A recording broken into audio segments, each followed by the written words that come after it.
Brian, how are you, sir? I'm good. How are you, Roberto?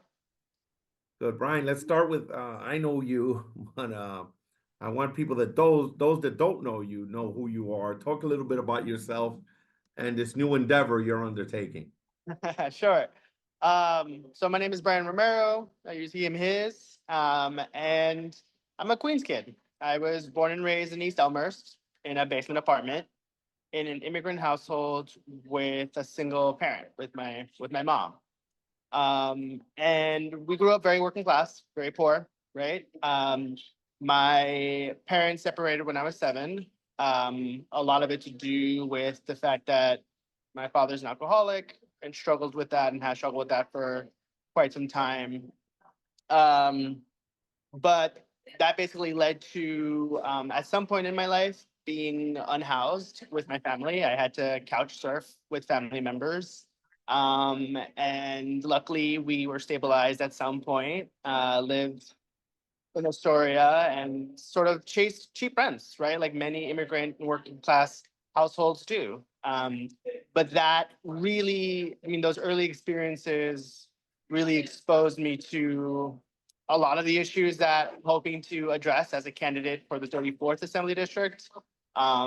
So whether it's the housing crisis, whether it's our lack of affordable healthcare and single payer access, I later on studied to be a social worker, was a therapist actually for like 7 years in my career, and cared a lot about that work, right? Addressing mental health issues and addiction.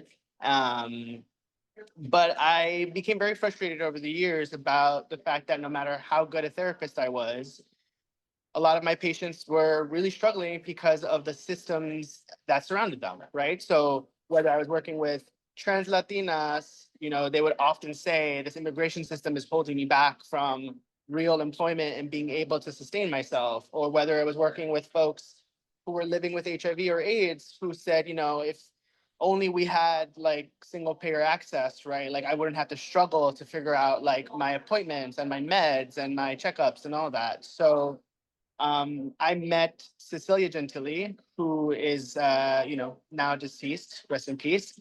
But she was a trans leader and someone who took me under her wing and said, I know you're in the mental health department at GMHC, but you should really come work with me and help me address some of the issues that you are hearing about in your sessions. So I worked in the policy department there. I lobbied at the city, state, and federal level on a number of issues, healthcare access, immigrant justice, criminal justice, a lot of intersecting issues. Did that for 2 years and then met Jessica González-Rojas. She was a candidate at the time, and she had seen me in different spaces in politics and such. And I followed her race, supported her, was very excited when she won, because I think that she's exactly the kind of person we should have in office, somebody who has a body of experience, who is progressive, who is committed to her community, and just has really great values. So we met up. She said, "You know what? Come do this crazy thing and be my chief of staff." I said, I don't know if you want me. You should probably get somebody with more experience, somebody who's been a chief of staff before." And she said, "No, you are the person I want to work with." So did that for 4.5 years as her chief of staff and legislative director. I was really proud of the work that we took on. We had fought for things like coverage for all, right? Healthcare for undocumented folks. We took on universal school meals, and I was super proud of the trust that she had in me and in being a strategist on that campaign. And we were successful, right? We saw that included in the governor's budget this year. So now across the state, free breakfast and lunch for all students, regardless of their income, regardless of where they live in the state, regardless of status. And there were a host of issues that we took on in our office that I'm very proud to have worked with her on. And so when she announced she was running for the state senate, we spoke, and I decided to throw my hat in the ring and run for the assembly. So here I am doing that crazy thing. Right. There's some where how far along are you? Obviously you filed, right? You're raising money, you're meeting with labor unions and right, the folks that make elections happen and help people win elections. Is that the case? So Where are you? how How far along are you? yeah, I just announced, right? I just announced my race and I just filed my campaign committee. There will be a transition at work where I will transition from being chief of staff to a different role. Right now, I will be going through the DSA process to seek their endorsement. I am a socialist, I identify as a socialist. I've been a member of DSA since 2019, and have been in and out of different ways, more so electorally supporting the socialists who've been running, because I believe that DSA and DSA endorsed candidates are elected officials who go to bat for working class families, our immigrant families, our trans communities, in a way that I haven't seen before. And I think it's really been great to be part of an organization that I don't have to guess where their values are or where we're going to be on any certain policy issue. I know that we're going to fight unabashedly and unapologetically for working class folks and for real material benefit in people's lives. So I am preparing for our forum next month. I look forward to talking to every DSA member that I can about my platform, my priorities, why I think I'm the best candidate for this, and about the coalition that I want to build in the 34th Assembly District, which would include, DSA and Make the Road and WFP and Drum, right? And a lot of organizations that I really admire and who are really working to make sure that we push for affordability and basic access to folks to universal needs. Brian, what do you say to folks that say, hey, Brian, this is a little premature because there is a race happening now where your Assembly Member González-Rojas is running for Senate. Hypothetically, let's say conceivably she doesn't win. What happens then? What I would say is that Jessica, JGR, will win. Yes. I am very confident of that. She has already amassed an incredible coalition of support from the borough president to many of the overlapping elected officials, like Assemblymember Cruz, Councilmember Krishnan, right? Councilmember Juan, Congresswoman Ocasio-Cortez has come out and said she'd support her, right? So she is a very serious candidate. I believe. No, undeniably so. Yeah. Undeniably so, but there is a sitting incumbent there and a labor chair, and Sure. somebody has a record, right? I know that there are from the casino to the endorsement of Governor Cuomo, some prompted, right, that potentially prompted or I don't know. That's what I'm hearing, at least. I don't know what's fact or fiction, but here's what I'll tell you. I have talked when Jessica was an Assembly member. I remember thinking, wow, this is somebody who I think is just incredible in the way that she runs her office. She respects her staff. She cares about her staff and her community. I would love to see her in higher office, right? And what I would say is she has now decided that she has done really great things in the Assembly, right? On reproductive justice, on food insecurity, on education issues, on a host of different issues. And now she wants to run for the state Senate. And I think that she's exactly the kind of person that we should have in the state Senate. And so what I would say to the idea that I'm a little bit early is, whether it's myself or JGR, I think we take this very seriously. We take this work very seriously, right? We really put our heart and our souls, right? We wake up early, we go to bed late, because we want to fight for our neighbors and for our communities. We want to take on Trump. We want to take on the historic austerity that has impacted our families and neighbors in our communities. And we're ready to do it. And I think it's not too early. I think we are moving along. We are doing what organizers do. We are strategizing, building out a plan, and bringing folks in so that we could run a real robust campaign that will hopefully end up in our getting these seats. Brian, what do you say are the top 3 issues in the district? As someone who worked it, right? You're chief of staff, you're very familiar with the incoming. What are the top 3 things people care about? Or what are the most constituents come in and say, these 3 things overwhelmingly so? So number one, I will say we don't have to look too far, right? The last primary election showed us that every New Yorker across the city and is really invested in us addressing affordability, right? So we know that there are budget cuts coming because of Trump's reconciliation bill. It's only a matter of time, right? Now he's moved up work requirements for food stamps, which is something I've worked on with Assembly Member González-Rojas to increase, right, to increase that SNAP minimum benefit, and drafted legislation to create a state version of SNAP for our undocumented neighbors.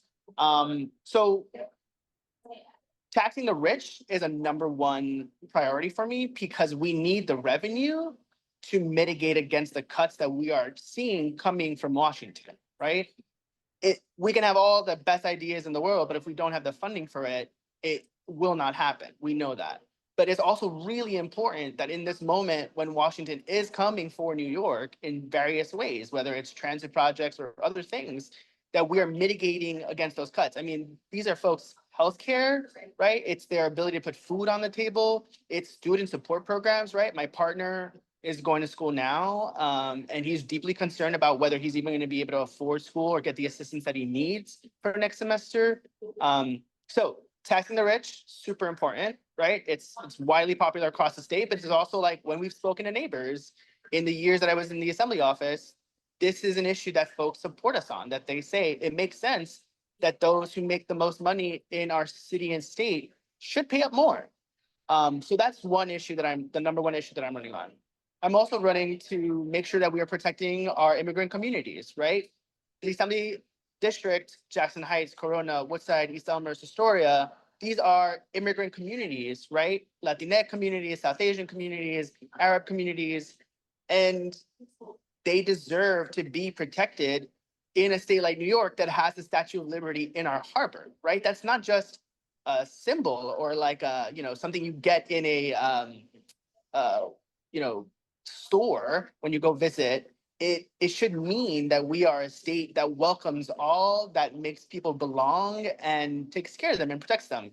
And as a son of immigrants, of Colombian immigrants, I take that very seriously. So New York for all, and fighting to ensure that we are pushing back on ICE and not allowing for ICE to coordinate with local law enforcement is a major priority of mine.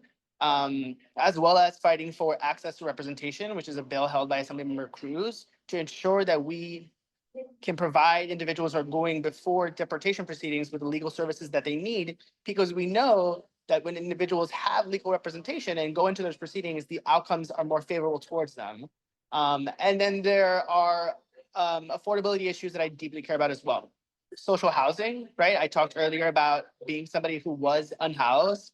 I've been a NYCHA tenant too. I was a NYCHA tenant for over a decade.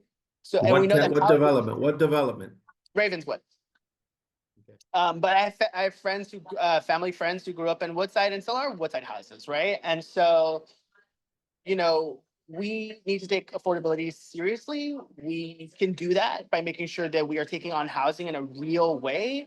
Assembly Member Gallagher, who is a DSA endorsed elected official, has put forward a bill to establish a social housing development authority to ensure that we are removing this as a commodity, but really as like a basic right that everyone should have, right? We shouldn't be at the whims of greedy landlords who are going to decide whether we are or are not displaced.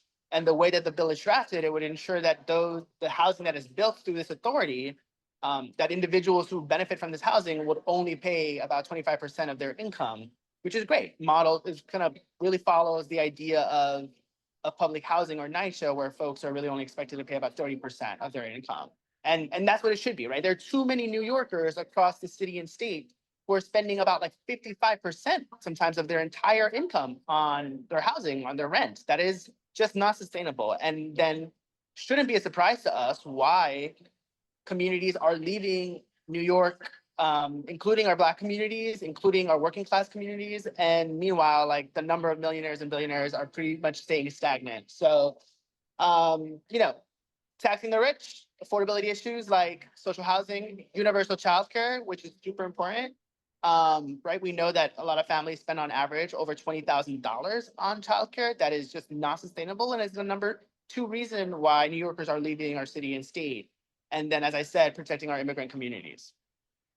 Brian, up or down question: are you for or against a casino in Flushing? And you mentioned billionaire. There's one there that owns the Mets, and I like the fact that he spends on players because I'm a Mets fan. Yep. You know, he's weighing in heavy and he wants that casino. Where are you on the casino? Because again, it's like a sort of, it's, you know, some people can say, hey, this is, which one is it, right? Are you? Yeah.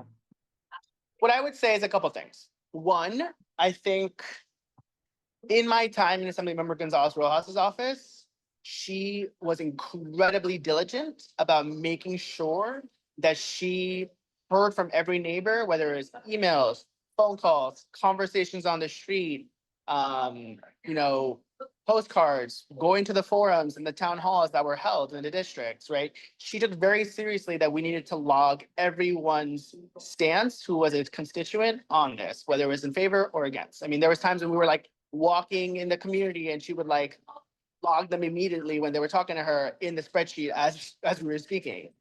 And in the end, the majority of the constituents that reached out to the assembly member wanted this project to happen, and that informed her vote.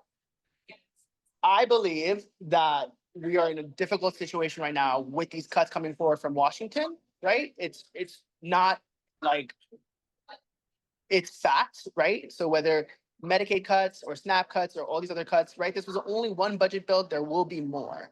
So I understand why she took the vote that she did.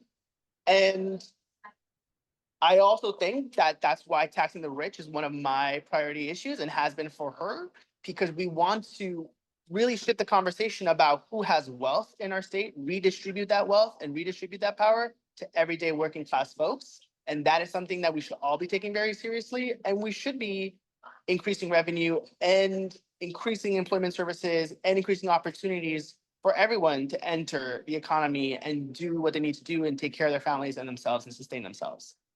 So Brian, short answer is you support taxing Steve Cohen at a higher rate, but you Correct. support the casino. You think he should pay more taxes, but you support the casino? I do not support the casino. Oh, you don't. Okay, got it, got it. You're a no on the casino. No. But what I will say, that it's really important. But what do you say? But what do you say to this argument, right? You're saying you're against the casino, but you're saying that Trump is cutting the federal. No, it's gonna happen. Not that you're saying it's happening. Sorry, wrong choice of words. Isn't that a revenue producer potentially, a casino? Wouldn't it attract people? Wouldn't it create jobs, union jobs? That's what I hear. It's Yes, gonna and that's create union jobs. exactly what. So People look, that here's the come thing. to the US Open will say, hey, we now have a destination. We're not just gonna, you know, watch tennis and after we have to leave the grounds, maybe go to the casino. What do you make? What do you hear? What do you say to that argument? That people will say you're basically in a world of uncertainty, that you're killing jobs, you're killing revenue for the community, for union members, in a world of uncertainty when it comes to what the federal government's going to do. So here, I will say this. I have no vote on this. That vote already happened, right? And I don't want to say Yes. like Yes, hypothetically. in all fairness to you, yes, that's Yeah, correct. hypothetically, like I don't do hypothetical votes, right? I won't say if this bill was before me, would I vote yes, would I vote no? Because I don't deal in hypotheticals. I deal in the realities of what's in front of me, right? And that vote has now passed. And I will say, again, right? The assembly member and her body of work proves that she deeply believes in revenue raisers and tax justice and ensuring that we are taxing the most rich in our city and state, right? That's been her body of work. That's been very consistent. That is out there. Anything to counter that would just not be fair. It feels really just untrue. What I would say is union jobs, 100%, right? We need to ensure that individuals in our communities, in our Latinx communities, and our communities of color can access good paying union jobs fully and 100% support that, right? And have done so in my time in the legislature in my capacity only though as a chief of staff, right? So yeah, I would say, yes, we should be expanding the opportunities for working class folks to get into these jobs and to be able to sustain their own families. Brian, let's talk a little bit about the Queens Democratic Party. Will you seek their endorsement? Some may say there is a sort of Western Queens, Eastern Queens, two different political dynamics going on. Yeah. What are your thoughts on that endorsement? Are you seeking both? Are you saying I want to get endorsed by both the Democratic Socialists of America and the Queens Democratic Party? What are your thoughts on that? Or are you just saying I want all the support I can possibly get No, that's not what I'm on either saying. side? Yeah, no, that's why I wanna Right hear now, your I thoughts. am very intent on, I am a socialist. I am running as a socialist. I am preparing for the forum next month, right? And we'll see how it goes. And I look forward to talking to folks about my platform and what I hope to bring to the project and to the organization. I'm a community organizer, right? I'm deeply invested in making sure, especially now, that the left is as organized as we possibly can, that we are coalitioning where possible. And the truth is, with everything coming from Washington, right? With ICE, the number of ICE agents increasing because of that last budget bill, with Trump continuing to come after even like our attorney general, right? And our leaders, it is more important than ever that the left stay as united as we can, right? That means WP, that means Make the Road, that means DSA, that means all these groups, right? We do not have the money that they have, but we do have the people, we do have the values, and we do have the principles to fight back the worst of what's coming from Washington. So I'm invested in building with our leftist groups and allies and ensuring that we are coalitioning together to support Zoran when he becomes our next mayor, and making sure that we are doing the best that we can in Albany to push for real material difference in people's lives. So you're not seeking the endorsement of the Queens Democratic Party? I won't be. Okay. Okay. Brian, I've held you more than the time you committed to being on this platform. So I want to respect your time. I know you got a lot going on and a lot of places to be and a lot of people to talk to. Anything you want to add that I forgot to ask you in terms of your run and things you want to mention in terms of your platform? Yeah, I will say that, first of all, it's an honor to do this. I think, I grew up in a basement apartment in East Elmhurst, in an immigrant household, never thought I would work in government. And I found myself here. I'm going to be honest with you. When folks have said, are you looking forward to this? How are you feeling? I'm like, I'm a little tired. And it's probably the most important time to ensure that we are putting forward candidates who are going to fight unabashedly for our working class families. I've done that. I have a whole body of work on that. I look forward to continuing to do that in this different role. And I'm mostly looking forward to talking to my everyday neighbors about how we can work together and organize together to resist Trump, but also fight for a city and state that serves all of us and that where we all can belong. Thank you, Brian, for your time, and I wish you the best. And hopefully you'll come back in the near future as it gets closer to game time. Sounds good. It was good talking to you. Take care.